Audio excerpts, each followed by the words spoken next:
বিশ্ব ইজতেমা 2026 নিয়ে সরকার নতুন সিদ্ধান্ত গ্রহণ করেছে। আর এই নতুন সিদ্ধান্তে কি কি উল্লেখ করা হয়েছে সম্পূর্ণ থাকছে আজকের এই ভিডিওতে। আজকের এই সম্পূর্ণ ভিডিওতে থাকছে 2026 সালে বিশ্ব ইজতেমা নিয়ে সরকারের নতুন সিদ্ধান্ত।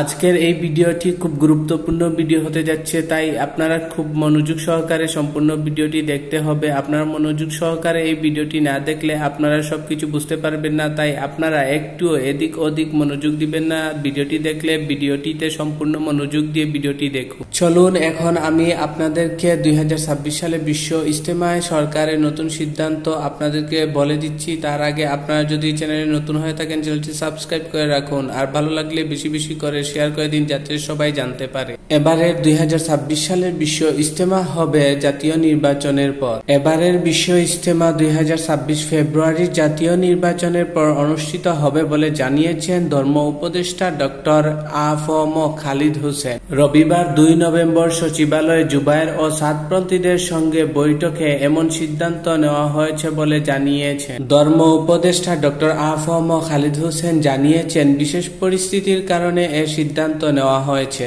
দেশে নির্বাচনের আমেজ শুরু হয়ে গেছে। নির্বাচন উপলক্ষে ব্যস্ত থাকবে দেশের আইন শৃঙ্খলা বাহিনী, তাই নির্বাচন ও রমজানের পর ইজতেমা অনুষ্ঠিত হবে। এ বিষয়ে সম্মতি জানিয়েছেন তাবলিগ জামাতের নেতৃবৃন্দরা। তবে কারা 2026 সালের বিশ্ব ইজতেমা আগে করবেন এই বিষয়ে কোনো সিদ্ধান্ত নেওয়া হয়নি। বর্তমান সরকারের ধর্ম উপদেষ্টা ডক্টর আ.ফ.ম. খালিদ হোসেন আরো জানান 2026 সালের বিশ্ব ইজতেমায় দুই গ্রুপের একসঙ্গে ইজতেমা হওয়ার কোনো সুযোগ নেই। দুই পক্ষের সঙ্গে আলোচনা করে বিশ্ব ইজতেমা 2026-এর তারিখ ঠিক করা হবে বলে জানান ধর্ম উপদেষ্টা ডক্টর আ.ফ.ম.